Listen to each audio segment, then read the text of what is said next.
Can you teach the whole Torah to someone while they are standing on one foot? There is a famous story about Hillel and Shammai. A non-Jew is walking by the study house and he wanders in and he asks Shammai, says, Shammai, I will convert if you can teach me the whole Torah while I stand on one foot. Shammai is not a man to suffer fools gladly. He takes this ruler he was holding and just chucks it at the guy's head. But the guy is not easily dissuaded. He's pretty tenacious. He comes back and he says to Hillel, I'll convert to Judaism if you can teach me the whole Torah while I stand on one foot. And Hillel, who's maybe having a better day than Shammai was, says, that which is hateful to you, do not do unto others. The rest is commentary. Now go and learn. For years, I've carried this story with me. First of all, wondering what kind of terrible grouch Shammai must have been, and also filing him under the kind of educator I don't aspire to be. And then instead looking at Hillel as the perfect example of a Jewish educator, taking this cranky energy and turning it into an invitation and an open door. Now, last year, I designed and taught a B'nai Mitzvah curriculum, and I centered each lesson around a particular Jewish value that I wanted my students to explore. Now, for the value of Judaism requires and honors multiple perspectives, I picked the matching value of Elu ve'elu, divrei Elohim chaim. These and those are words of the living God, which come from the Hillel and Shammai stories, and I had the opportunity to revisit this gem. As I discussed this story with my students, I found myself empathizing with Shammai in the way I never had before. Not, of course, because I felt like throwing office supplies at my students. My students were awesome, I would never. But because I would not feel content to give a Hillel-style answer myself. If a student came to me with a question that invited curiosity or deeper engagement, what good would I be if I pulled my phone out of my pocket, showed them a funny meme about it, and sent them to do their own research? And I wonder, did Hillel really open the door to further learning, or was he just trying to give that annoying guy as little attention as possible to hope it goes away? Or maybe he was even dishonoring the request in some way by giving a simplified, simplistic, meme-style answer. There is something in Shammai's response that really gave me pause. The Torah is a very long, very varied document. It covers a lot of material. When you get into the Talmud, you really get into a lot of nitty-gritty. Some of it is exciting, some of it decidedly less so.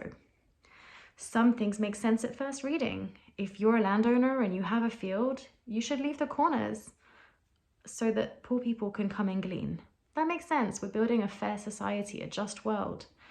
Some things are pretty obscure. My brain switches off when I'm reading about qubits and building instructions. And some things are horrifying. Lot's terrible parenting, the ordeal of the bitter waters. That stuff is hard to grapple with. Now, Shammai was a scholar and a seeker of truth and correctness, and I think he refused to give a watered-down Judaism and offer it. He would not sell his Torah short because someone wanted a shortcut. Hillel's answer, like a meme, okay, it can be funny or touching or amusing or poignant, but it's making a quick point and it's losing some nuance. And I ask myself if perhaps that is why Shammai was mad. Not because the guy was annoying or disrespectful, but because it was a request that asked Shammai to compromise on his integrity. Can you boil down something complex and multifaceted that yields meaning only in exchange for meaningful engagement and give it over as entertainment? What is lost when you take this approach? At the same time, I understand the sentiment of Hillel's response, but like a meme, it loses nuance. I am not like all of my fellow people. We're not a monolith. I love gifts, and I have friends who hate gifts. So should I not give a gift, or should I give a gift? Am I treating them like me, or am I treating them like them? And what about this commentary I should go and learn? Should I learn it alone? Should I learn with a teacher? Should I give up my job so that all I do is learn? These can be paralyzing questions and difficult for our learners. And I feel like 30 years after I first encountered this story, I got to re-engage with it, read it with new eyes, and ask myself again, is it possible to teach the Torah while standing on one foot? Well, I'm gonna say memes have their place. Some people love memes. They have folders on their phone with a meme for every occasion. It's a way to express their personality.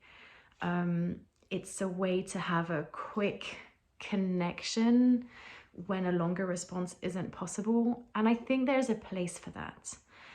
At the same time, as much as we need the Hillels of the world to keep the door open to newcomers, we also really need the Shammais of the world to take a deep breath and put their tools down, but then to invite their students to engage deeply, to engage meaningfully, and to really invest the time it takes to understand the Torah, each person for themselves, and not just a quick response given by a teacher on one foot.